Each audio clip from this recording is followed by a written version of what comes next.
No cameras need to be right here, okay? Back up your cameras. Back up your cameras. Sister said no. Back up your cameras. Back up your cameras. No. Back up. This is my First Amendment right. Back up. She asked you to back up. She asked you to back up. She asked you to back up. Back up. Move. No.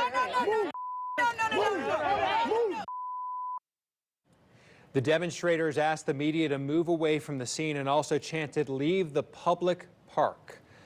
We spoke with organizers of the protest this afternoon. They were unaware at the time that the shooting happened, and their protesters were on the other side of Duncan Plaza.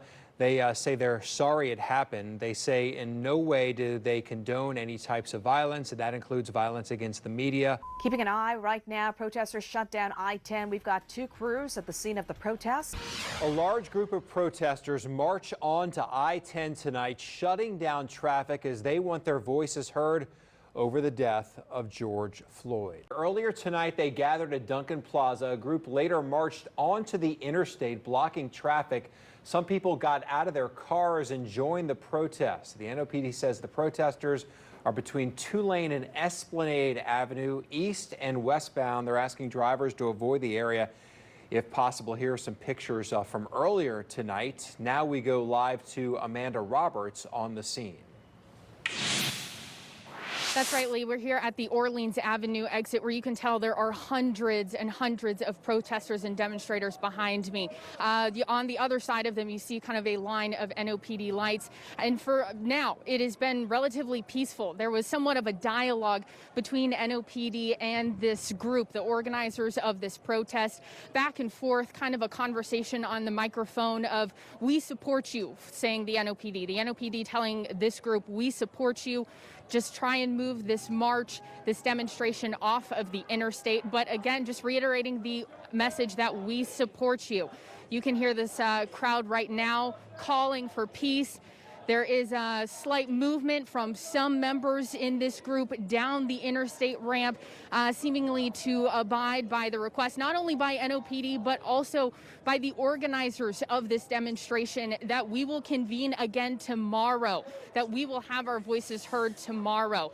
But making a stand today, we see not only Louisiana State Police, NOPD officers in what seems to be sorts of riot gear as well. That's not to say we are seeing that at play right here, but I think it is just a safety measure.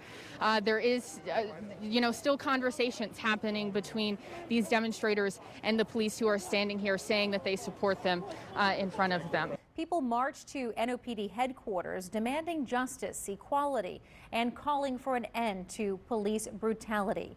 Our streets! Our streets! Our streets! Amazing. It's amazing. It's an eye-changing too. Tonight, they blocked traffic on I-10 near the Superdome. Amanda Roberts joins us live.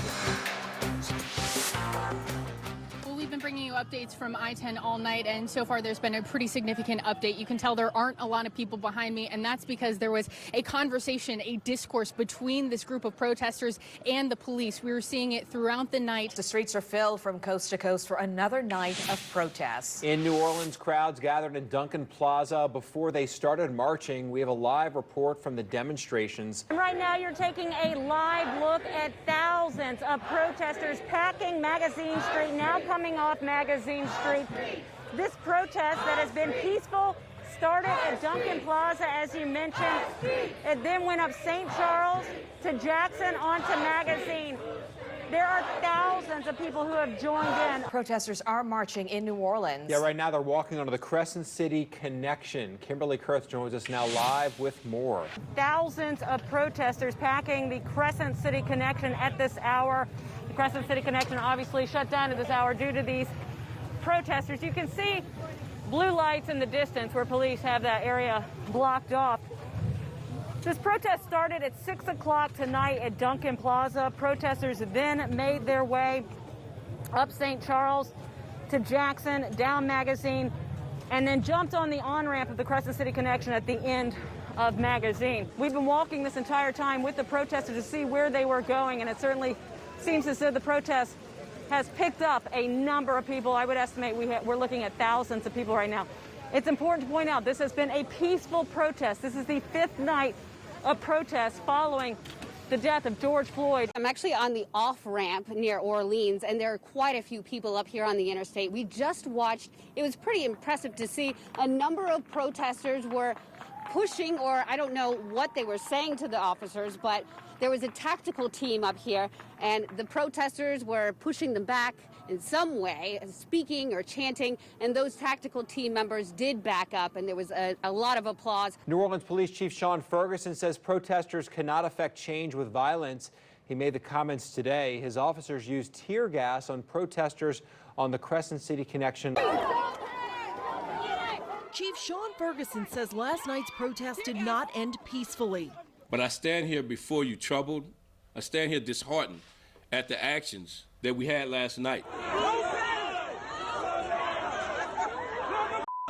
Hundreds of demonstrators took to the streets for the 6th night in a row of protest. No justice, no peace. They started at Duncan Plaza, marched down St. Charles Avenue, Magazine Street, and then attempted to cross the Crescent City Connection. Police vehicles and officers in riot gear, though, blocked the bridge and the marchers were stopped. We actually had a dialogue with the informal leaders. I need them to let me address the crowd. Can I address the crowd? Yeah, just give us a minute. On Facebook video, you can hear parts of the conversation between the NOPD and the protesters. Ferguson says the NOPD even allowed a protester to use an NOPD loudspeaker to address the crowd in an effort to calm them down. But he says that didn't happen. I'm not on this mic to tell y'all what to do and what not to do. And it's people telling me to tell y'all to turn around. I'm not doing it. Ferguson says the protesters started encouraging men to come to the front and women to the back in an effort to confront law enforcement. Women to the back, men to the front. Ferguson says when the protesters attempted to cross the police line, officers shot tear gas into the crowd. Tear gas. We did not attack anyone. We did not deploy gas on a peaceful protest. We did deploy gas on individuals who chose to use force. The ACLU released this statement. We are dismayed and horrified by the violent and unlawful deployment of tear gas against demonstrators after a week of peaceful protest in New Orleans. So what the police try to do is maintain order, but also internal order, not get out of control. Criminologist Dr. Peter Scharf says law enforcement must plan ahead for protest, knowing what their bottom line will be while working to maintain peace. That sometimes tactics are needed to save human life. So what I hope happened is that they acted prudently. They acted with discipline. They thought about it before. They created a bottom line. We're talking about making and affecting the change for this country and for the relationships of law enforcement in our community. You cannot affect change with violence. We cannot do this through violence. Let's work together. Natasha Robin, Fox 8, Local First. For about an hour they rallied, then they marched. No justice! Black lives! Protesters attempted to gain access to the West Bank Expressway, and 2 of them say they were injured. They weren't saying anything. They were trying to pull us individually behind their lines to arrest us. The Jefferson Parish Sheriff's Office says a deputy was punched in the face as well and is being treated at the hospital. I went immediately to the front. I asked the line of officers, just give me a second. Let me get the people off the bridge because, again, we represent this community, and I do not want to see anybody get hurt on our watch. A dramatic scene in Duncan Plaza Saturday afternoon. Representatives with New Orleans police say protesters took down the statue of John McDonough, drug it into the street, and loaded it onto 2 trucks before transporting it to Jack's Brewery, then throwing it into the Mississippi River. In this video posted on Twitter, you can see several demonstrators using a chisel and a rope to work the statue off of its pedestal. And in another tweet, you can hear the sound of the statue tumbling into the Mississippi. Black Lives Matter and Pride signs now replace the bust of John McDonough. In the 1800s, McDonough had many slaves. He was a wealthy landowner in Louisiana and willed money to create public schools in New Orleans. Mayor LaToya Cantrell responded to NOPD's brief report on the matter via Twitter, saying simply, "The city of New Orleans rejects vandalism and destruction of city property. It is unlawful." NOPD officials say the 2 people in the truck were taken into custody. A number of demonstrators then made their way to the Orleans Parish Prison. The removal of the monument Saturday comes about a week after protests began in the city following the death of George Floyd. The NOPD now says departmental failures occurred when officers deployed tear gas and rubber balls on protesters in June. It happened on the Crescent City Connection, and several people and officers were struck. Natasha Robin has the story.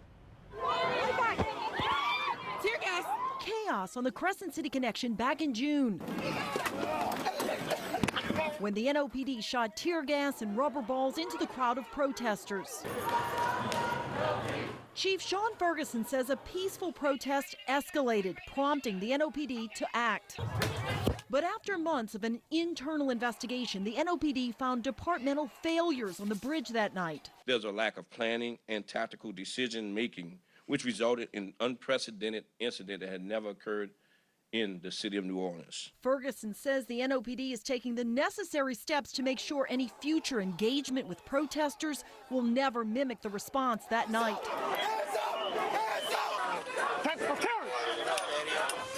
He says the NOPD is implementing a new policy. It calls for open and clear communication and ensures specialized weapons such as tear gas will only be used as a last resort where life is in danger. The NOPD also established a permanent group of officers who went through additional training to respond to protests and events of civil unrest. The police chief from the beginning of all of this stuff has been very cooperative in trying to address the concerns to make our police department be the best that it can be. Council member Jay Banks says Chief Ferguson worked with the council on an ordinance in August that distinguished when tear gas could be deployed. There's a policy in place now that that kind of weapon will only be used in a life-threatening situation and not used for crowd control, which I think is a fair thing to do. If somebody's life is in jeopardy, we want to do all we can do to protect that life.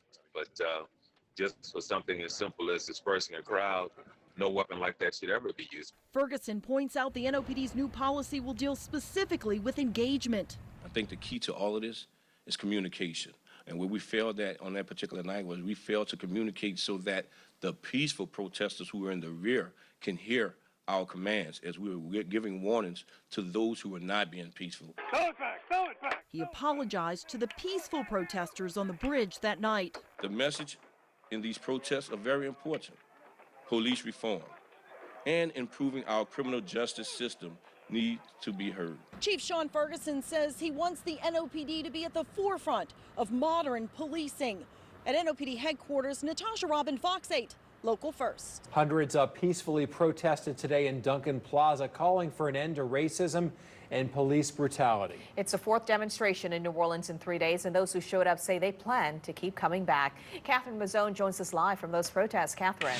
I'm here at Gravier and Loyola, and there are still a number of protesters out here. Actually, after they had their demonstration at Duncan Plaza, they went all the way to the French Quarter and came back, and here's where they are now. There are a number of officers who are blocking off this street right now. But again, everything has been peaceful. There's been no sort of conflict of any sort, but they are determined to stay out here and protest. Several dozen kneel before St. Louis Cathedral to talk to God. And we're not just talking about all belief, Lord. We're displaying all belief, Lord. Each in their own way. To see this combination of all these multicultural, different denominations just come together under the banner of love and brotherhood, awesome today, awesome. I will remember this for the rest of my life. Praise God. Praise God. New Orleans pastor George Green led the group in Amazing Grace after 30 minutes of kneeling prayer.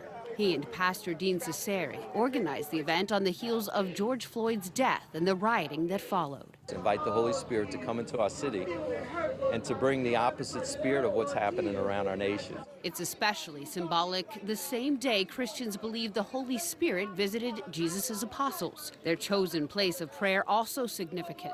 Recognized as the heart of the city, Jackson Square was also once the site of division and pain. After one of the slave rebellions, there was persecution, there was executions that happened here. So this is just a representation of the racial divide in our city. Sunseri believes scars from these wounds still exist and only God can heal them. My heart is broken for all that was done. That's why we're here, for repentance and forgiveness, to come together in unity in one accord. Those who came to pray say they were moved to action. We're out here for a reason, and it's not pleasant. Risa and Chris Williams say they want to be part of the solution to social injustice, and this was the first step. It's not too dark for us to do something. It looks dark, but we could be a light wherever we go. It starts with driving 20 minutes to come down here and lock arms with our brothers and sisters and just say, if we want change, it starts right here. These believers tell us there's more to come. The unity, love, and fellowship you see here is only the beginning. Let's keep going forward in it, because we're going to keep going forward and keep going forward, and we're going to win. And I don't believe it's a color thing. The color is weak. The mind and the heart and the person inside of you is strong. Don't touch her! Don't touch her back up! Don't touch her! In the midst of a Tuesday scuffle on the West Bank Expressway that saw 2 deputies and 2 protesters injured, a voice of calm. And I got between the protesters and the police line, and I asked the police, just give me a second, let me get them off the bridge. The families of police shooting victims Kevin Robinson, Chris Joseph, and Modesto Reyes started out the day with a call for reform. We out here to peacefully protest for our families. Let her go! Let her go! The head of the local chapter of the NAACP says things got out of hand when outsiders went up the expressway ramp, where they were confronted by deputies with shields and a tank. I don't know all those individuals that broke their barricade. That was wrong. How do you feel holding your own people back? Gaylor Spiller suspects protesters who weren't affiliated with the affected families brought the rally in a different direction. I didn't like that. The family, the ROBINSON didn't like it. Spiller says she was also troubled by the late afternoon arrest of protester Nathaniel Smith, who was charged with battery on a police officer. We died! We died, Joe! We died, Joe! When those deputies ran up on him and slammed him to the ground, knowing too that he threw his hands up in the air to surrender, at that point, as far as I'm concerned, it was excessive force. She and others say it's time for police body cams in Jefferson Parish, something which could cost the sheriff's office more than $2 million.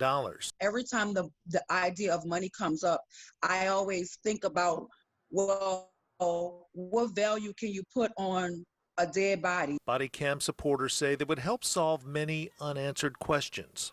So if we have individual officers who are taking upon themselves to go beyond the policies and beyond what's normal, that should be concerning to everyone. Jefferson Parish officials are said to be considering body cams, an issue which the Louisiana legislature could take up as early as tomorrow. Rob Masson, Fox 8 Local First. Lee, we just watched a number of NOPD units make the block over here by Duncan Plaza. The protesters that did stick around after that march were posted up about a block away at Gravier and Loyola and have since dispersed. The officers earlier set up by Perdido to block the area by Duncan Plaza for the protesters. A couple hundred stuck around, as I mentioned, chanting and holding signs, but remained peaceful. In fact, all of New Orleans demonstrations have been that way. The one the New Orleans Workers Group and Take 'em Down NOLA organized today started about 4 hours ago here in Duncan Plaza before protesters marched around the block, at one point addressing police officers directly. Officers did not respond and there was no conflict. Speakers addressed the crowd of several hundred in the plaza, demanding an end to racism and justice for those killed by police, especially George Floyd. They also talked about struggles black working class men and women face and called for a different economic system for equality. Those who stayed after the march to go to the French Quarter tell me it's not enough to take a stand during the day. Because we have to get our message across. And they ain't hearing us in the daytime because they're moving around. At night, they got to stay still, and they got to feel us. That's what it is. You see the unity right here? This is what it really takes for this to come out here. For the Caucasian to come out here and support, that's what it takes. For them to step up and say, yeah, y'all wrong for that. Tell y'all people y'all wrong for that. That's what y'all got to do. That's how you stop it. The same two groups organized Saturday's demonstration there. They described the protests as a call to action, but explained the only thing that will make a difference is continuing to organize the working class and to take a stand. While violence erupted across the rest of the country, the protests in New Orleans were peaceful over the weekend. Kimberly Kurt joins us now live from City Hall with more. Kimberly. And we spoke with both Mayor LaToya Cantrell and NOPD Chief Sean Ferguson today about those protests. Both praised New Orleanians for making a conscious decision to demonstrate peacefully. Racism and oppression. Racism and oppression. This is what protests look like in New Orleans over the weekend. Our streets! Our streets! Our streets! Hundreds of demonstrators with a call to action, peacefully marching to NOPD headquarters, demanding justice, equality, and an end to police brutality. And Sunday, they gathered in the French Quarter, kneeling in prayer. And I'll continue to support our folks every step of the way as long as they're supporting this city. Both Mayor LaToya Cantrell and NOPD Chief Sean Ferguson spoke about the city's approach toward protests and policing following the death of George Floyd. You don't incite. You create an opportunity that is welcoming, that is aligned with the people wanting to use their voice and not being non-intimidating, allowing them a safe place for them to do that. That's what we do here in the city. That's what we demonstrated. Ferguson says what happened in Minneapolis could have been prevented with police training focused on intervention, something he says the department encourages its officers to do. Epic, something that we started here in New Orleans. Ethical policing is courageous. If just one or two, maybe even the third officer intervene and say, hey, that is not what we do, that is not what we're going to do, we would not see the outcry from our communities across the country right now had they intervened, which is what we encourage our officers as well as our non-commissioned members of our department. And while both city leaders praise the actions of New Orleans protesters, they add they're also prepared should anything go wrong. I trust my community, and I don't think that our community, and I really don't believe many communities across the country really would like to see this happen. You do have those agitators, and as such, we as a law enforcement agency, we are here to protect and serve life as well as property. So we have to stay prepared in the event it does escalate. Well, the city of New Orleans is always prepared, to handle large crowds and gatherings and even protests. And we're prepared because of the training that happens and is reinforced every single day. Thousands took to the streets amid the pandemic earlier this year, calling for social justice. Those protests lasted months and played out in cities across the U.S., including New Orleans. Natasha Robin takes a look back at what unfolded as protesters gathered here. Across the country, We got the power! expressions of disgust over widespread discrimination and bias. Protest galvanized by the disturbing video of police officers pinning down George Floyd, killing him. Racism and oppression! 4 days after Floyd's death, protests playing out across the country made their way here to New Orleans. The message was the same: end racism. It started with about 50 people gathered at North Claiborne and Esplanade chanting and holding signs. Our streets! Our streets! Our streets! But within 24 hours, protesters filled the streets of New Orleans. Hundreds of demonstrators marched to NOPD headquarters, one of 3 protests that day. Feels like, we're a critical mass. Like we've reached the point where we're all together now. And we have a common goal. No justice! No peace! No racism! Police! Demonstrators, fed up, described a need for change. I don't want to hear any more about Black people dying for no reason. This is just a reflection that the youth has had enough. Praise God! Praise God! While civil unrest followed protests in Minneapolis and other parts of the country, something quite different unfolded in front of the St. Louis Cathedral. To invite the Holy Spirit to come into our city and to bring the opposite spirit of what's happening around our nation. People gathered to pray in solidarity. Many said they were moved to take action. It's not too dark for us to do something. It looks dark, but we could be a light wherever we go. It starts with driving 20 minutes to come down here and lock arms with our brothers and sisters and just say, if we want change, it starts right here. 2 days later, on June 2nd, protesters marched for hours as the NOPD blocked off streets. At nightfall, demonstrators took over the I-10 near Canal. We want answers for the corruption and things that we feel like police is getting too much funds and they're not helping the community.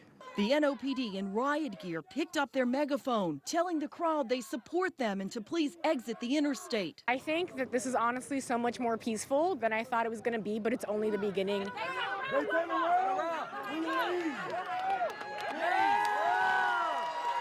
Protesters responded to the officers. If you turn around, we'll turn around too. Moments later, men and women in uniform did just that. Some even took a knee, and the protesters began to exit the interstate. For a sixth night in a row, hundreds of demonstrators stomped the pavement, this time attempting to cross the Crescent City connection, but their efforts failed. Tear gas. I stand here before you troubled. I stand here disheartened at the actions that we had last night. Police vehicles and officers in riot gear blocked the bridge, this time with no intention of allowing the protesters to continue. We actually had a dialogue with the informal leaders. Chief Sean Ferguson says a protester was allowed to use an NOPD loudspeaker to address the crowd, but the message was not what police were expecting. I'm not on this mic to tell y'all what to do and what not to do. And it's people telling me to tell y'all to turn around, I'm not doing it. Moments later, Chief Ferguson says protesters were encouraging men to come to the front and women to the back in an effort to confront the police. Women to the back, men to the front. Chief Ferguson says as the protesters advanced on them, officers deployed tear gas and rubber balls into the crowd. We did not attack anyone. We did not deploy gas on a peaceful protest. We did deploy gas on individuals who chose to use force. Even with Tropical Storm Cristobal headed this way, protesters marched on. Ahead of the next gathering, this one planned for Jackson Square, business owners in the French Quarter took precaution in case things got heated.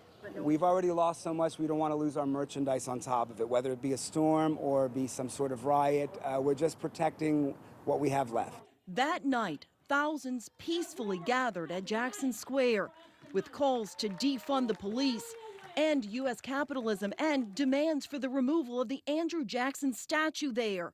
Soon after, a dramatic scene played out in Duncan Plaza when protesters took down the statue of John McDonough, drug it into the street, loaded it onto trucks before transporting it to Jack's Brewery and throwing it into the river. No justice, no peace. The major protests, though, in New Orleans eventually ended. Still, the outcry for change continues here and around the country. Natasha Robin, Fox 8, Local First.